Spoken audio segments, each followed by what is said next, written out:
Tribulation, persécution, martyr, autant de mots qui trouvent un fort écho parmi les chrétiens.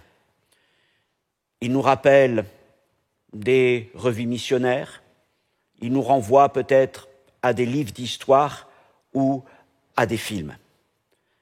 Mais il peut arriver aussi que ces mots produisent en nous un certain malaise, car en effet, ils sont associés les notions de souffrance et de mort. De fait, le thème de la persécution est présent dans tout le livre de l'Apocalypse, pour nous rappeler qu'elle ne concerne pas uniquement l'histoire ou la mission, mais aussi un temps qui vient, qui sera terrible et pour lequel Jésus veut nous préparer. Soyez les bienvenus dans ce 6e volet de notre série d'études dans le livre de l'Apocalypse et l'enseignement d'aujourd'hui est intitulé « Quand Jésus prépare ses églises à la persécution ». Comme d'habitude, vous pourrez retrouver les notes en PDF. Vous trouverez un lien qui vous y conduira dans le descriptif de la vidéo, ainsi qu'un lien vers l'audio que vous pourrez aussi télécharger pour qu'il vous accompagne. Nous présentons ce moment au Seigneur et nous lui demandons de bénir tous ces instants. Notre Dieu, notre Père, nous ouvrons ta parole encore ce soir et à travers elle, c'est Jésus qui parle à tes églises, c'est Jésus qui nous parle encore et je te prie, Seigneur mon Dieu, de me permettre de retransmettre sa parole avec vérité, avec grâce pour qu'elle puisse venir, Seigneur mon Dieu, interpeller nos cœurs, fortifier notre foi, nous encourager dans notre marche jour après jour. Seigneur, bénis encore tous ces moments dans le nom de Jésus-Christ. Amen. Ce soir, nous tournons vers la seconde lettre aux églises d'Asie, celle qui est adressée à l'église de Smyrne. Et nous allons trouver dans cette lettre, à 3 reprises, un mot très fort qui est le mot « mort ». Voici ce que dit le premier et le dernier, celui qui était mort, soit fidèle jusqu'à la mort, et enfin celui qui vaincra n'aura pas à souffrir la seconde mort.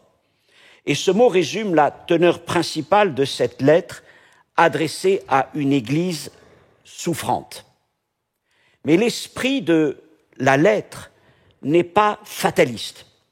Au contraire, elle est pleine d'espérance. Car s'il y a la mort, il y a toujours en face d'elle la vie. Celui qui était mort est revenu à la vie. Et il y a la promesse aussi de recevoir la couronne de vie. Alors, regardons à cette lettre plus précisément. Apocalypse, chapitre 2, à partir du verset 8 jusqu'au verset 11. Écrit à l'ange de l'église de Smyrne. Voici ce que dit celui qui est le premier et le dernier, celui qui était mort et qui est revenu à la vie. Je connais ta tribulation et ta pauvreté, bien que tu sois riche, et les calomnies de la part de ceux qui se disent juifs et qui ne le sont pas, mais qui sont une synagogue de Satan. Alors ne crains pas ce que tu vas souffrir. Voici, le diable jettera quelques-uns de vous en prison, afin que vous soyez éprouvés. Et vous aurez à subir une tribulation de 10 jours. Sois fidèle jusqu'à la mort et je te donnerai la couronne de vie. Que celui qui a des oreilles entende ce que l'Esprit dit aux églises. Celui qui vaincra n'aura pas à souffrir la seconde mort. Dans notre théologie occidentale contemporaine, la question de la persécution et de la souffrance pour la cause de l'Évangile ou du nom de Jésus-Christ est un thème qui n'est finalement que très peu abordé, peut-être même esquivé ou occulté, par crainte de faire peur aux gens, de les troubler. Alors nous sommes conscients que la persécution existe, encore de nos jours, à une grande échelle. Et les rapports de certaines missions, comme Portes ouvertes, ne cessent de nous le rappeler. Pourtant, persécution et souffrance font plutôt partie de ce qu'on appelle le champ de la mission, la missiologie, plutôt que le champ d'étude de l'Église, l'ecclésiologie. Autrement dit, ça paraît être un thème beaucoup plus lointain, pardonnez-moi l'expression, presque exotique, plutôt que proche directement.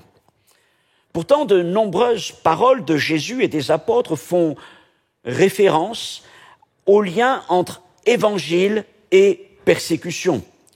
Deux paroles de Jésus, Matthieu chapitre 5, verset 11.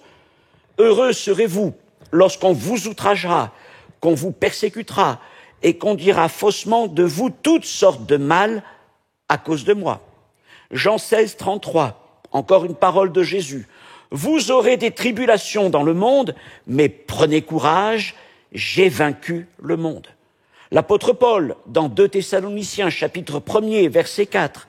« Aussi, nous glorifions-nous de vous dans les églises de Dieu, à cause de votre persévérance et de votre foi au milieu de toutes vos persécutions et des tribulations que vous avez à supporter. » Enfin, l'apôtre Pierre, parmi beaucoup d'autres textes, 1 Pierre chapitre 2, verset 21, « Mais si vous supportez la souffrance lorsque vous faites ce qui est bien, c'est une grâce devant Dieu. Et c'est à cela que vous avez été appelés, parce que Christ aussi a souffert pour vous, vous laissant un exemple afin que vous suiviez ses traces. » Quant à l'Apocalypse, n'oublions jamais que Jean a écrit le livre dans un contexte de persécution et de souffrance. Apocalypse chapitre 1er, verset 9, « Moi, Jean, votre frère, et qui est part avec vous à la tribulation et au royaume et à la persévérance en Jésus, j'étais dans l'île appelée Patmos à cause de la parole et du témoignage de Jésus. » Et le livre de l'Apocalypse en est tout imprégné.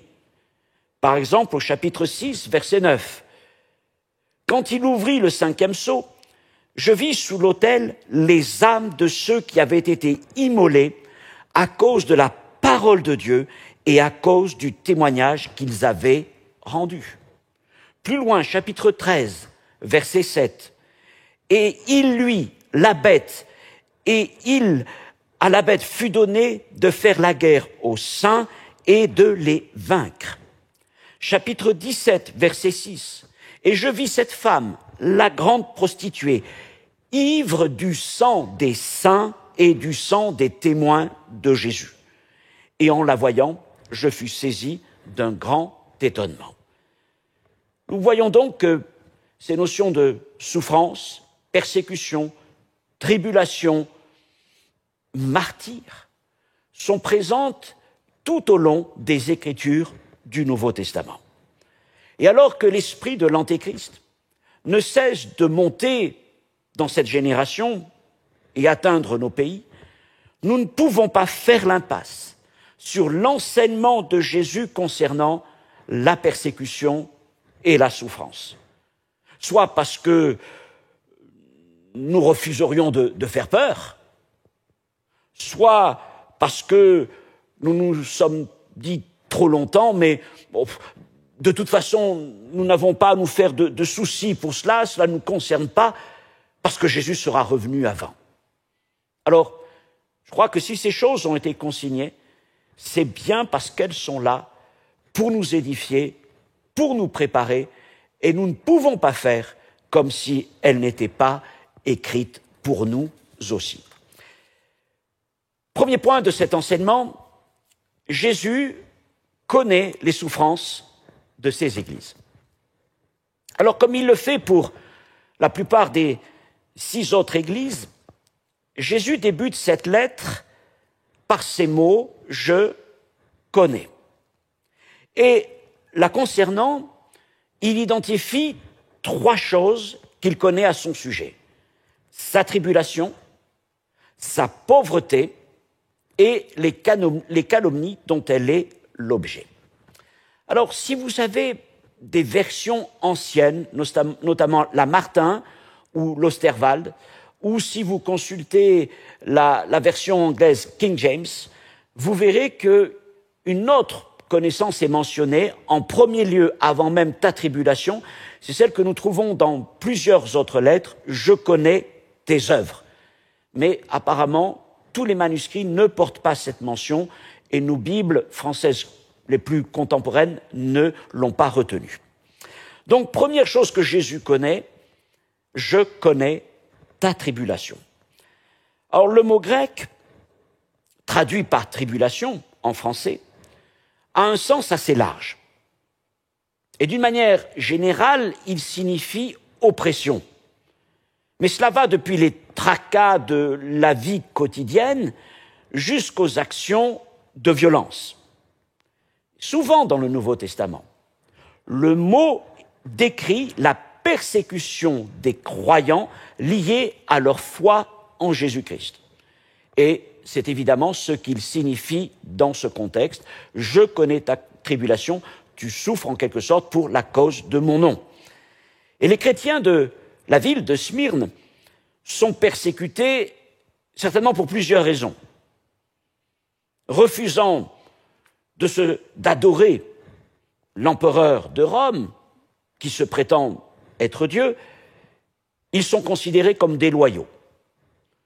Refusant de participer à toute cérémonie païenne, religieuse, ils sont dénoncés comme athées.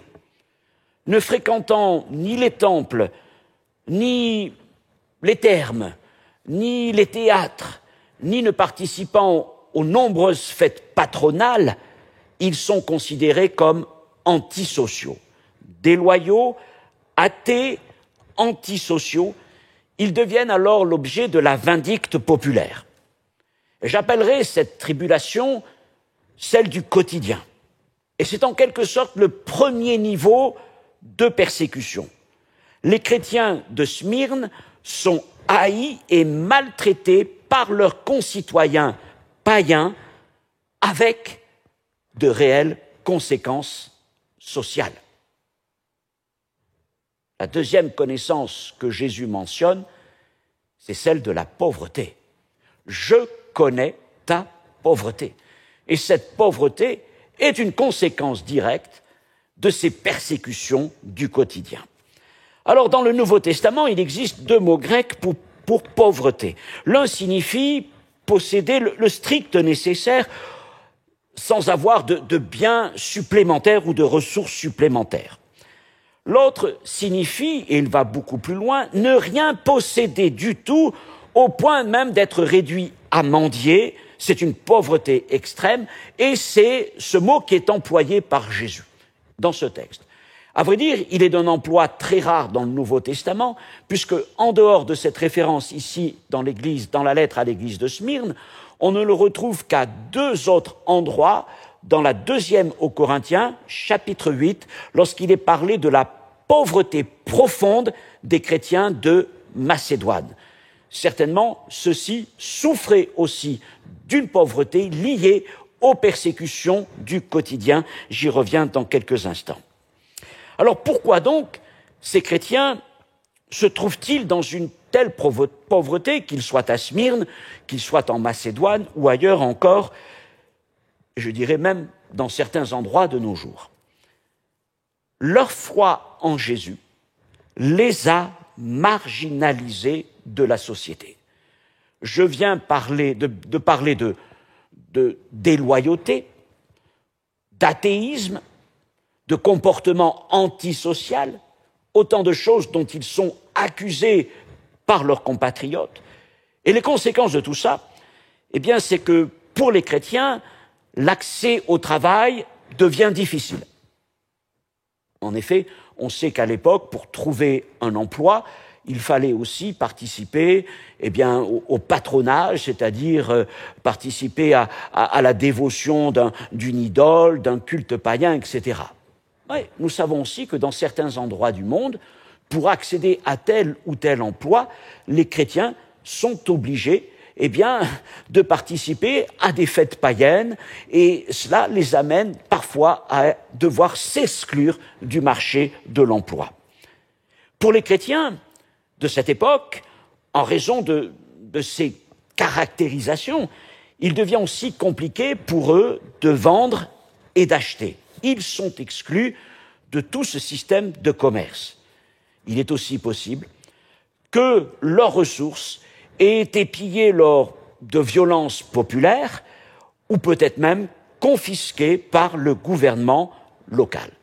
Et c'est ainsi qu'ils se retrouvent dans cette pauvreté extrême dont j'ai parlé, que ce soit à Smyrne, que ce soit en Macédoine ou dans bien d'autres endroits. La raison de tout cela, c'est leur refus de tout compromis avec la société païenne, avec le fonctionnement économique, social, professionnel de la société païenne. Alors quand on lit les autres lettres aux églises d'Asie, on se rend compte que ce n'est pas le choix de tous les chrétiens, notamment à Pergame, à Sardes ou à Laodicée. Notamment à Sardes, certains ont accepté, ce sont les mots de Jésus, de souiller leurs vêtements, chapitre 3, verset 4. Et là, il y a l'idée d'un compromis avec le monde en vue de préserver certainement un statut social et de garantir des ressources économiques. Ce choix a été fait par certains chrétiens de Pergame, Jésus le dénonce, de Sardes ou de Laodicée, mais ça n'a pas été le choix des chrétiens de Smyrne qui sont restés fidèles, sans compromis à l'égard de leur foi en Jésus-Christ. Pourtant, tout en leur disant qu'il connaît leur pauvreté, Jésus leur dit aussi « mais tu es riche ». Et il leur rappelle qu'au-delà de leur misère matérielle, ils possèdent des biens éternels, inaliénables. Ils sont spirituellement riches. Ils ont le pardon des péchés, le salut, la paix, l'adoption, le Saint-Esprit, la parole de Dieu, les promesses éternelles. Et ils ont Jésus lui-même, ils ont tout, ils sont comblés spirituellement par la grâce de notre Seigneur. Et l'on peut dire que les chrétiens de Smyrne sont l'opposé de ceux de Laodicée qui pensaient être riches alors qu'en réalité, Jésus leur montre qu'ils sont pauvres devant lui, pauvres spirituellement. Les chrétiens de Smyrne sont extrêmement pauvres matériellement parlant, mais spirituellement, ils sont riches. Je connais ta tribulation, je connais ta pauvreté qui découle de ta tribulation. Et troisième chose que Jésus mentionne, je connais les calomnies. Alors le mot grec traduit par calomnie peut signifier blasphémer ou calomnie. Et suivant les versions, on peut trouver les deux variantes. Alors si on trouve le verbe blasphémer, dans ce sens, il est question de blasphème contre Jésus de la part des Juifs, refusant de croire en lui et repoussant ses prétentions. Donc le blasphème est dirigé contre Jésus. Maintenant, si on trouve le verbe calomnier, on peut penser que ce sont des calomnies de la part des Juifs contre les chrétiens de l'église de Smyrne. Les deux sont possibles. Alors ceux qui blasphèment Jésus ou qui calomnient les croyants sont identifiés par le Seigneur, ce sont des Juifs. Il y avait en Asie mineure, et en particulier à Smyrne, de grandes colonies juives établies là depuis plusieurs siècles. Et ces Juifs d'Asie mineure, qu'ils soient d'Éphèse, de Smyrne ou d'ailleurs, étaient très véhéments dans leur opposition à l'Évangile et à Jésus-Christ. Si vous consultez les Actes des Apôtres, si vous regardez aussi les épîtres, vous verrez que ces ces Juifs d'Asie mineure ont été à l'origine de nombreuses persécutions contre l'apôtre Paul et il en fait part dans ses épîtres, que ce soit notamment dans la première aux Thessaloniciens, chapitre 2, versets 13 à 15, me semble-t-il, ou 16. Et puis, vous trouvez aussi cela dans les récits des Actes, notamment Actes chapitre 17, Actes chapitre 18. Sans le vouloir, ces Juifs, opposés à l'Évangile, sont devenus les instruments de Satan, au point que Jésus les dénonce par 2 fois comme une synagogue de Satan. Au chapitre 2, verset 9, dans le cadre de cette lettre à l'église de Smyrne, et un peu plus loin, au chapitre 3, verset 9, dans le cas de la lettre à l'église de Philadelphie. Alors certains ont voulu voir dans cette expression une justification pour utiliser la violence contre les Juifs. Ce n'est pas du tout l'intention de Jésus ou des apôtres. Pour autant, Jésus rappelle que le fait d'être un descendant d'Abraham par la chair ne fait pas de cette personne un véritable juif, spirituellement parlant, automatiquement un juif selon le cœur de Dieu. Et Jésus le dit, ils se disent juifs et ne le sont pas. Et dans la lettre à Philadelphie, il reprend à peu près la même formule. Au verset 9, il dit « Voici, je te donne de ceux de la synagogue de Satan, qui se disent juifs et ne le sont pas, et c'est là qu'il rajoute « mais qui mentent ». Ces Juifs, en refusant de reconnaître Jésus comme le Messie de Dieu, se sont eux-mêmes coupés de la bénédiction, comme l'apôtre Paul le décrit notamment dans l'épître aux Romains au sujet de l'olivier. Alors les Juifs de Smyrne se disent juifs, et c'est vrai que par la chair ils le sont, en tout cas ils ne le sont plus par l'esprit. Rappelez-nous encore cette parole de Romains, chapitre 2, versets 28 à 29. Paul écrivait donc 40 ans avant le livre de l'Apocalypse, « Le juif, ce n'est pas celui qui en a les dehors, et la circoncision, ce n'est pas celle qui est visible dans la chair, mais le juif, c'est celui qui l'est intérieurement. Et la circoncision, c'est celle du cœur, selon l'esprit, et non selon la lettre. Et la louange de ce juif, c'est-à-dire de celui qui est circoncis du cœur, ne vient pas des hommes, mais de Dieu. » Alors, en disant que les Juifs qui calomnient les croyants à Smyrne ou qui blasphèment contre Jésus sont une synagogue de Satan, eh bien le Seigneur est en train de dire qu'en refusant de l'adorer lui, ils en sont arrivés à adorer Satan. Et les mots sont évidemment très durs, la formule est destinée à provoquer une espèce de choc, en quelque sorte. Et nous pouvons nous rappeler que c'est déjà ce que Jésus avait dit pendant son ministère terrestre. Jean chapitre 8, verset 44, Jésus s'adresse directement aux Juifs, à Jérusalem. « Vous avez pour père le diable, et vous voulez accomplir les désirs de votre père. Il a été meurtrier dès le commencement, et il ne se tient pas dans la vérité, parce qu'il n'y a pas de vérité en lui.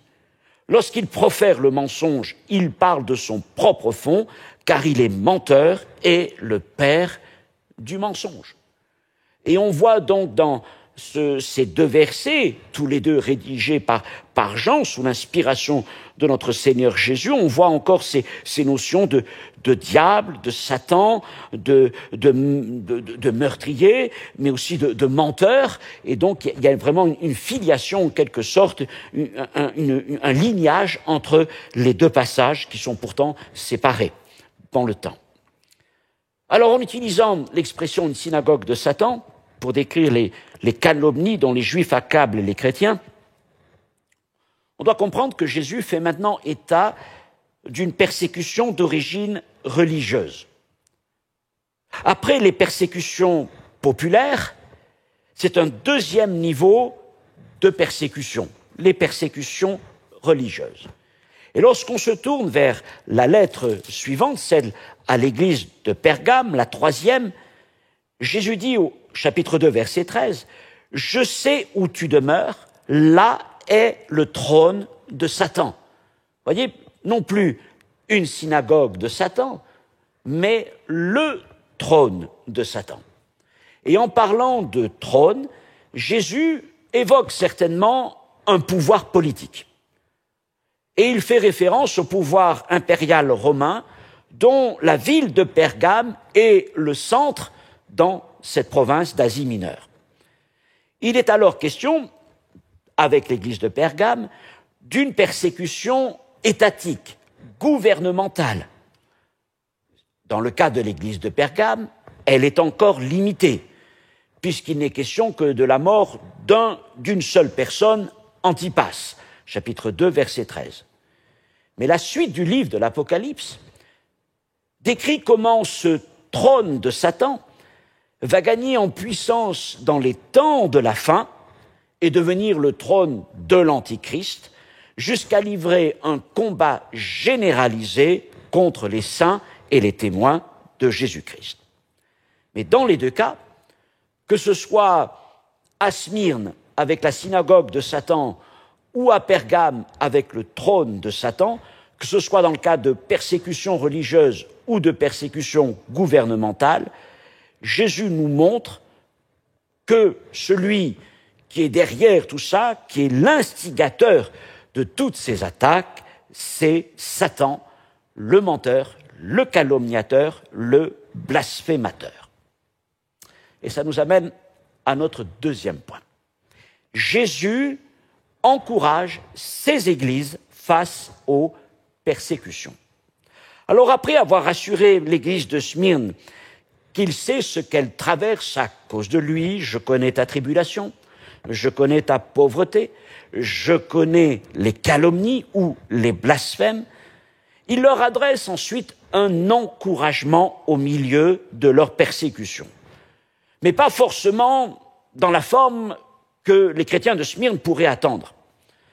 Car il ne leur dit pas que la persécution prendra bientôt fin, mais plutôt que d'autres souffrances sont à venir. Et par sa parole, il les prépare à cette nouvelle persécution en leur disant comment y répondre. Et c'est là que nous trouvons cette parole du verset 10, « Ne crains pas ce que tu vas souffrir ».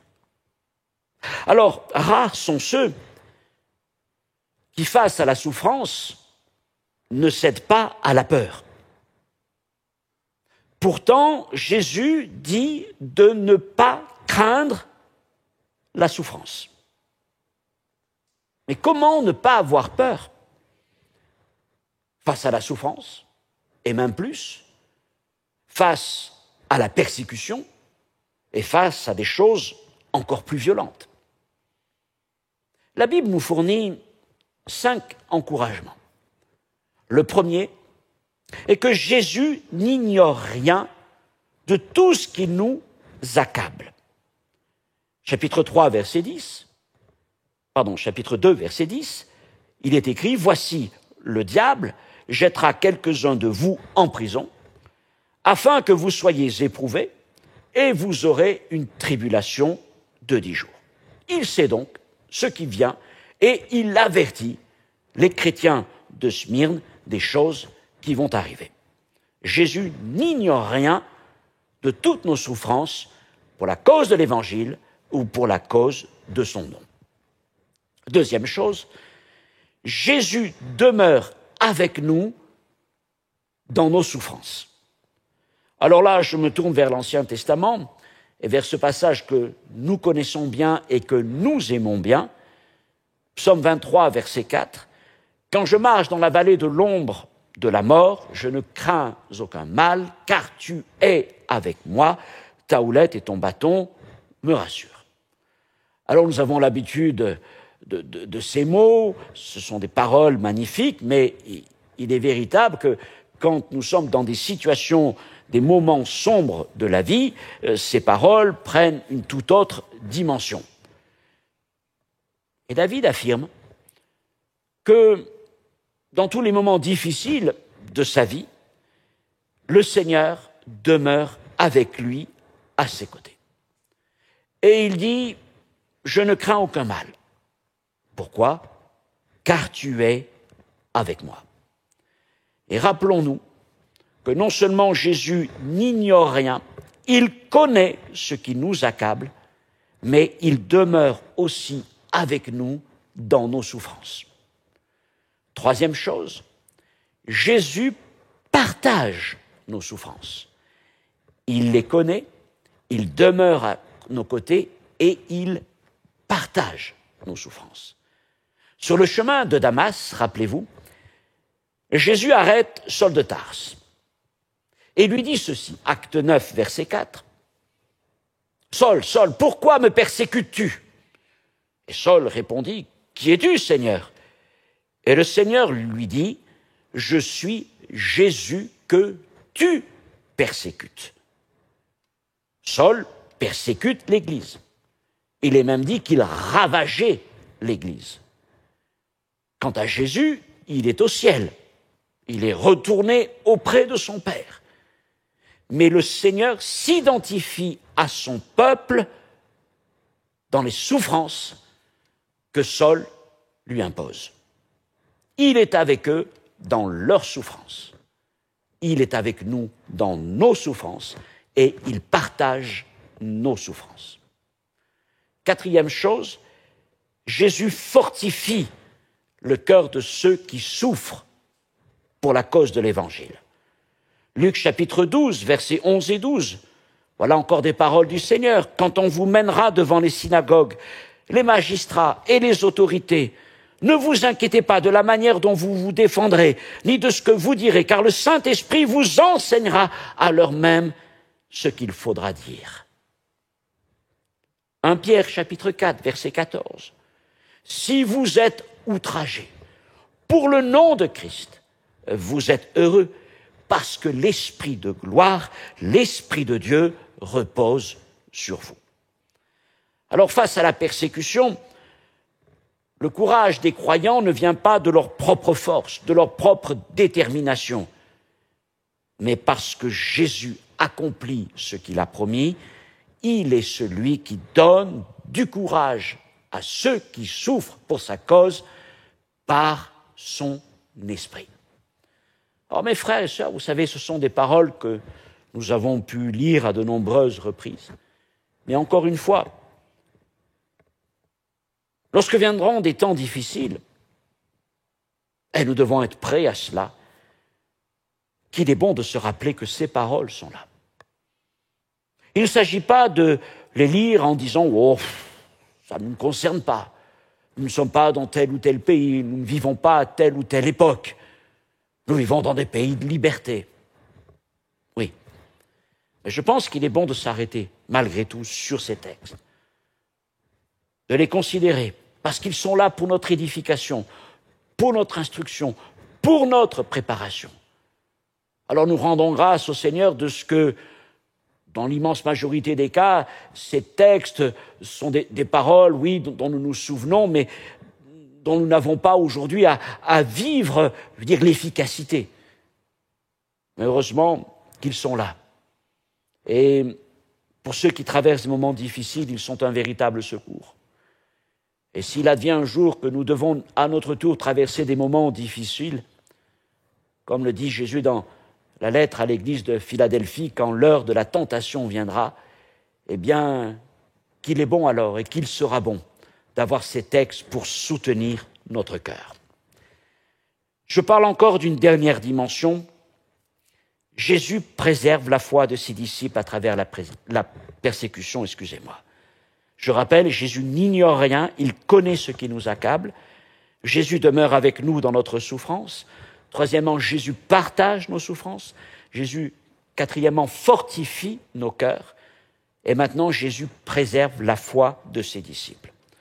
Et c'est une peur de beaucoup. On la retrouve dans les différentes époques de l'histoire de l'Église chrétienne. C'est une question qui est là. Allons-nous garder la foi? Sommes-nous certains de ne pas renier le nom de Jésus-Christ face à la souffrance, face aux menaces, face à la mort elle-même?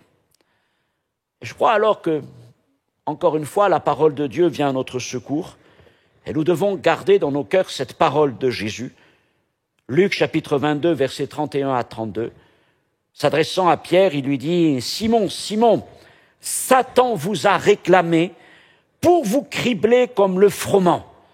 Mais j'ai prié pour toi afin que ta foi ne défaille point, et toi, quand tu seras converti, affermis tes frères. » Jésus est celui qui prie pour nous afin que notre foi ne défaille point.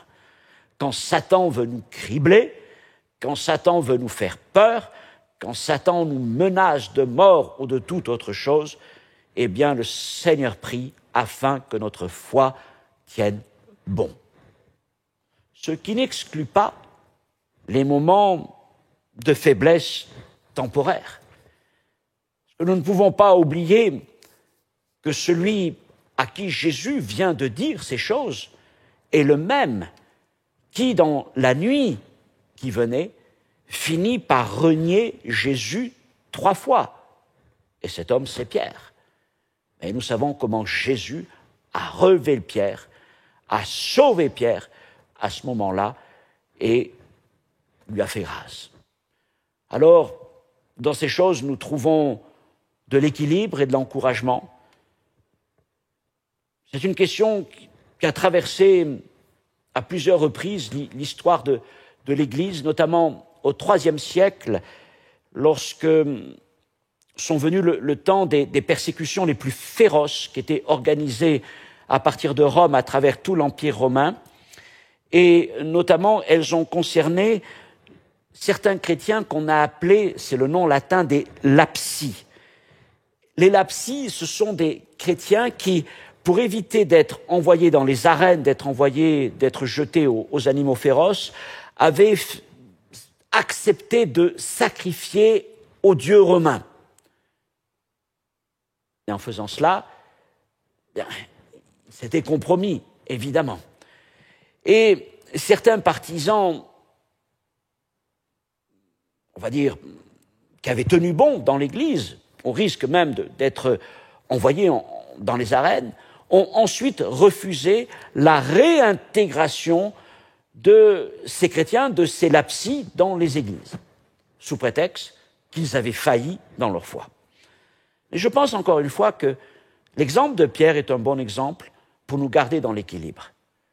Jésus a prié pour que la foi de Pierre ne défaille point, mais quand Pierre, n'écoutant pas le Seigneur, l'a suivi là où il ne devait pas aller et a fini par renier Jésus 3 fois, le Seigneur ne l'a pas repoussé, mais il l'a accueilli pour le restaurer. Je pense que cet équilibre est un bon équilibre à se souvenir. Jésus poursuit en disant « Voici, le diable jettera quelques-uns de vous en prison. » Et dans ce passage, Jésus identifie Satan comme la source cachée, mais première de la persécution. Au-delà du peuple, des Juifs, des Romains, Satan est à la manœuvre. Et qu'il soit religieux, politique, les hommes sont ses instruments. Et Satan utilise la versatilité des foules, si je peux dire ainsi. Il utilise les fausses religions, les philosophies humaines, la soif de pouvoir des hommes pour parvenir à ses fins et notamment s'en prendre à l'Église de Jésus. Et cela nous rappelle que le combat est avant tout spirituel, comme Paul l'enseigne dans Éphésiens chapitre 6. Nous sommes dans un combat spirituel. Et Paul insiste, fortifiez-vous. Et nous nous fortifions par le Saint-Esprit, par sa force toute puissante, et nous sommes appelés à prendre toutes les armes défensives et offensives, et notamment le bouclier de la foi pour éteindre les traits enflammés de l'ennemi. Mais n'oublions jamais que Satan est un ennemi vaincu qui ne peut agir que dans les limites que Dieu lui consent. Juste un petit point d'histoire. Au moment de la rédaction de l'Apocalypse, donc dans la dernière décennie du 1er siècle, les persécutions sont encore locales et brèves. Dans le 1er siècle, il y a eu des émeutes populaires. Par exemple, dans Actes, nous avons à Éphèse, Acte 19, l'émeute des orfèvres, où elles peuvent être religieuses, lorsque Paul est persécuté par les opposants juifs, et il y a quelques traces de persécution politique. Paul est arrêté plusieurs fois par les Romains, mais on voit malgré tout qu'il est préservé par son statut de citoyen romain. Les premières persécutions romaines contre l'Église de Jésus-Christ débutent véritablement à partir de l'an 64, sous l'empereur Néron, après ce qu'on appelle l'incendie de la ville de Rome. Et sous Néron, les persécutions vont durer pendant quelques mois, quelques années, mais surtout quelques mois d'une manière intensive contre les chrétiens. Et les historiens pensent que même si elles vont être brutales à Rome, elles ne sont pas répandues et généralisées à tout l'Empire romain. Et puis, pendant environ 25 ans, les choses vont se tasser. Les chrétiens vont continuer à apporter l'Évangile. Rome va commencer peut-être un peu à réagir, mais ce n'est qu'avec l'empereur Domitien, aux alentours des années 94-95, il faudra vérifier exactement, que simplement à partir de cette période que va débuter la deuxième vague de persécution. Alors, là aussi, les historiens s'interrogent quant à la portée généralisée de ces persécutions. Nous avons beaucoup de représentations concernant les persécutions des chrétiens dans les arènes romaines, mais c'est véritablement au IIIe siècle, donc assez tard, à partir de l'an 250, que ces persécutions vont vraiment être organisées par l'État, généralisées et très violentes. Mais pour ce qui s'agit de l'époque de la rédaction du livre de l'Apocalypse, on peut dire qu'elles sont encore assez localisées. D'ailleurs, on le voit bien dans la formule du Seigneur, il dit « Voici, le diable jettera quelques-uns de vous en prison ». Donc ce n'est pas encore des persécutions à grande échelle. Jésus poursuit en disant « Afin que vous soyez éprouvés ». On pourrait penser que Satan est celui qui éprouve les croyants avec l'intention de détruire leur foi. Mais nous devons nous arrêter sur la manière dont Jésus parle. Il n'emploie pas une voix directe, mais passive, afin que vous soyez éprouvés. Bien que Satan soit à l'origine de la tribulation, Jésus le dit, et qu'il cherche, à travers cette tribulation, à détruire la foi des croyants, l'utilisation de cette voix passive nous montre que, quelque part, Dieu reprend les choses en main, ne perd pas le contrôle des choses, et qu'en quelque sorte, il prévoit d'utiliser cette même persécution pour éprouver la foi du croyant et pour prouver qu'elle est authentique. Satan cherche à éprouver pour détruire, mais Dieu transforme l'épreuve en moyen de purification. Vous aurez une tribulation de 10 jours. Alors, il existe plusieurs interprétations de ces 10 jours. Certains disent que ce sont 10 périodes de persécution durant les 3 premiers siècles de l'histoire romaine après Jésus-Christ. Certains disent que c'est une période de temps indéterminée. D'autres, enfin, que c'est une période courte, voire, ou sinon, une période de 10 années. Voilà. Donc, il y a plusieurs interprétations.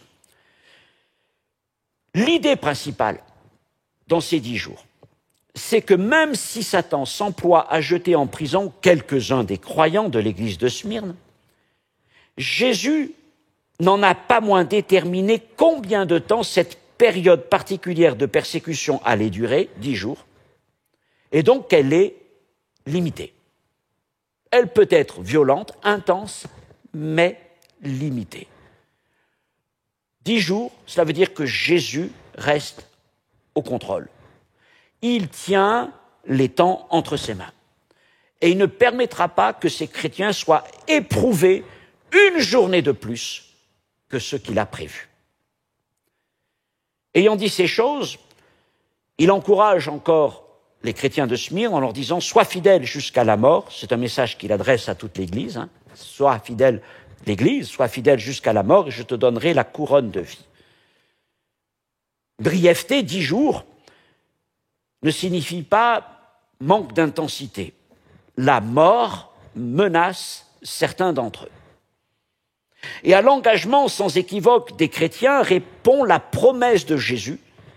Il existe une récompense céleste particulière pour les martyrs de la foi. La couronne de vie. Alors cette récompense dont il est question, ce n'est pas la vie éternelle.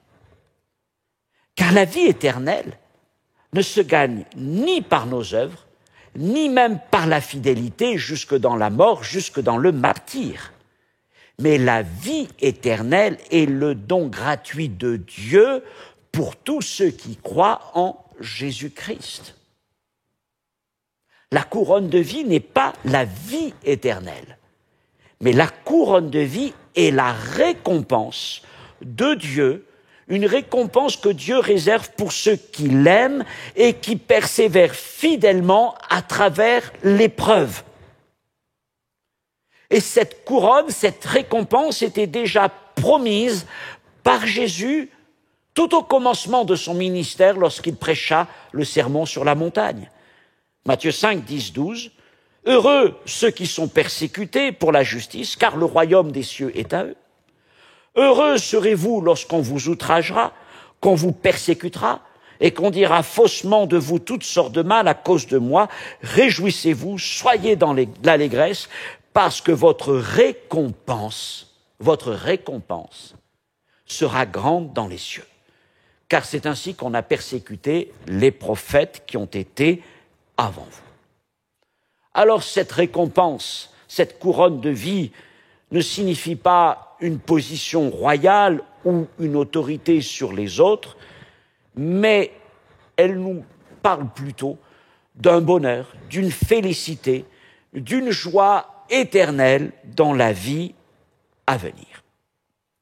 Et le Seigneur finit cette promesse de récompense en ajoutant ceci tout à la fin de cette lettre: celui qui vaincra, c'est-à-dire celui qui restera fidèle jusqu'au bout, n'aura pas à souffrir la seconde mort.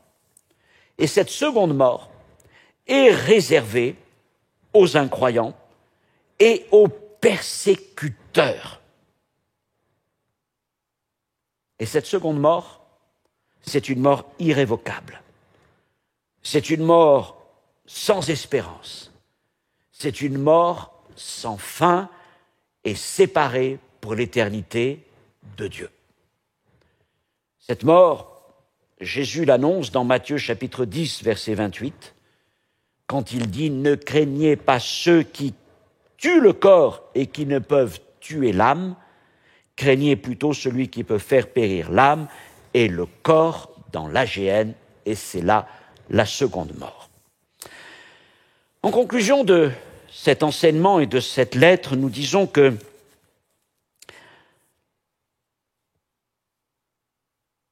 Nous aimons la vie que Jésus-Christ nous donne et nous ne cherchons pas le martyre et nous ne courons pas après la souffrance. Mais nous devons nous armer de cette idée que les tribulations ne manquent pas dans la vie chrétienne. J'ai essayé d'identifier 3 sortes de tribulations. Les tribulations de la vie courante, les calomnies, les exclusions, les vexations. Et de nombreux chrétiens subissent ce genre de tribulation.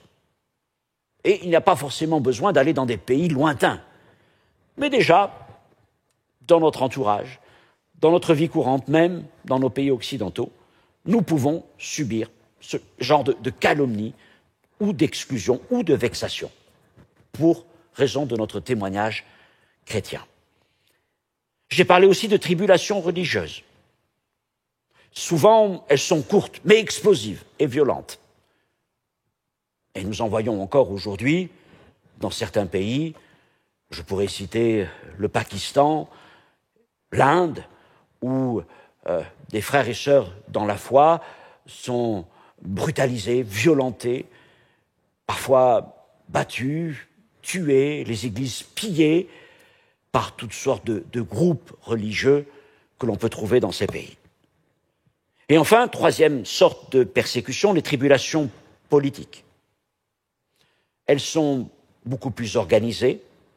Je dirais qu'elles sont en quelque sorte légalisées, parce que l'État va utiliser les moyens légaux qui sont à sa disposition, que ce soit les tribunaux, la police, voire même l'armée, et va en quelque sorte créer un cadre légal pour justifier sa persécution. C'est ce qu'on peut trouver dans un pays comme la Chine, où il y a quelque temps, de nombreuses églises chrétiennes ont été détruites, où des pasteurs évangéliques sont mis en prison, où la Bible est interdite d'impression. Et tout ça dans un contexte de légalité à la chinoise, je vais le dire ainsi. Donc, ces 3 niveaux de persécution, nous les retrouvons à travers toute l'histoire de l'Église chrétienne, depuis les temps de l'Apocalypse jusqu'à aujourd'hui, et peut-être pour certains d'entre vous, que vous soyez ici en Europe ou alors parce que vous nous regardez d'un pays plus lointain, eh bien, vous savez quelles sont les conséquences douloureuses de ces choses, peut-être vous les avez vécues dans votre chair. Maintenant, parmi les 7 églises auxquelles Jésus s'adresse, c'est cette église d'Asie mineure, nous découvrons que 4 d'entre elles ont été éprouvées à divers degrés. La première, Éphèse, en tout cas dans un temps passé, Jésus lui dit « Tu as souffert à cause de mon nom et tu ne t'es point lassé. » J'ai parlé de Smyrne, de Pergame, j'ai évoqué aussi Philadelphie. Ces 4 églises ont souffert pour la cause de Jésus-Christ. Quant aux 3 autres, Thyatire, Sardes et surtout Laodicée, bien, on comprend que jusqu'à présent, elles y ont échappé. Elles n'ont pas subi de violence particulière, au point peut-être de ne pas être concernées par ces questions et de vivre leur foi assez légèrement. Rappelez-vous, à Laodicée, bien, tout va bien, j'ai tout ce qu'il me faut, je suis comblé. En oubliant qu'à quelques dizaines de kilomètres, eh bien, des frères et des sœurs souffraient pour la cause de l'Évangile. Prenons garde de ne pas nous comporter comme les chrétiens de Thyatire, de Sardes ou de Laodicée, en disant que d'autres souffrent, mais que nous y échappons et que tout va bien. Car tout le livre de l'Apocalypse est un rappel, nous disons que les choses peuvent basculer bientôt. Alors imprégnons-nous à notre tour du message de Jésus. Ne vivons pas notre foi à la manière des chrétiens de Sardes ou de Laodicée et réalisons, oui, que tout peut être bouleversé en quelque temps.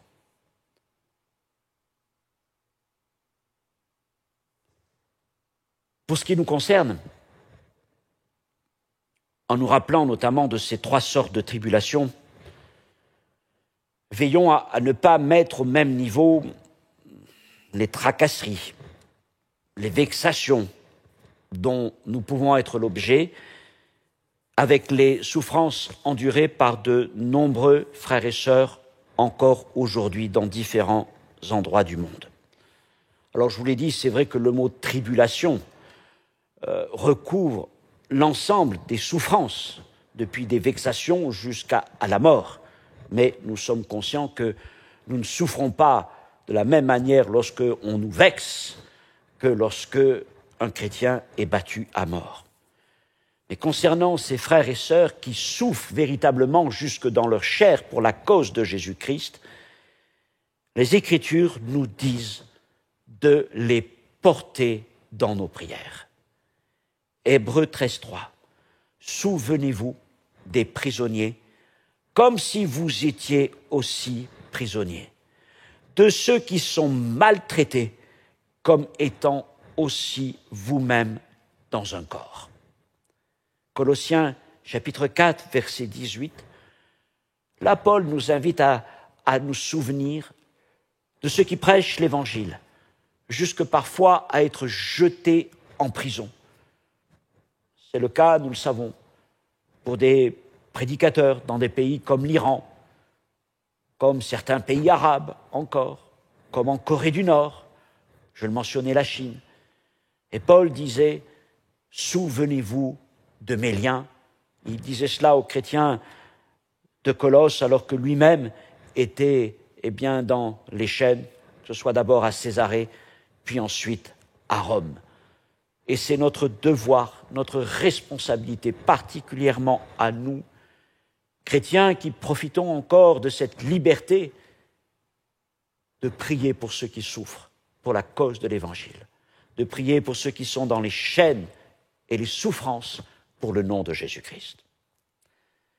Alors je termine en disant, comme le Seigneur, ne craignons pas ce que nous allons souffrir, ce que nous pourrions souffrir. Ne craignons pas la tribulation. Jésus connaît et contrôle tous les détails. Et il sera avec nous lorsqu'elle se manifestera. Il nous donnera du courage par son esprit. Il priera pour nous, tout comme il a prié pour Pierre. Et il est celui qui nous tiendra fermement et qui gardera notre dépôt. Si nous sommes fidèles, il est fidèle. Il ne peut se renier lui-même. Et ça, c'est notre courage. Et si nous avons des moments difficiles, le Seigneur est puissant aussi pour nous relever comme il a relevé Pierre. Mais souvenons-nous de ceux qui souffrent pour la cause de l'Évangile et du nom de Jésus-Christ. Dans le prochain enseignement, ça sera le 7e, ce sera un dernier message autour des lettres aux églises d'Asie et nous parlerons de ces récompenses qui suivent ceux qui vaincront dans le Seigneur. Nous les trouvons à la fin de chacune de ces lettres. Donc ça sera le dernier message avant d'avancer plus loin dans le livre de l'Apocalypse. Que Dieu vous bénisse. À bientôt.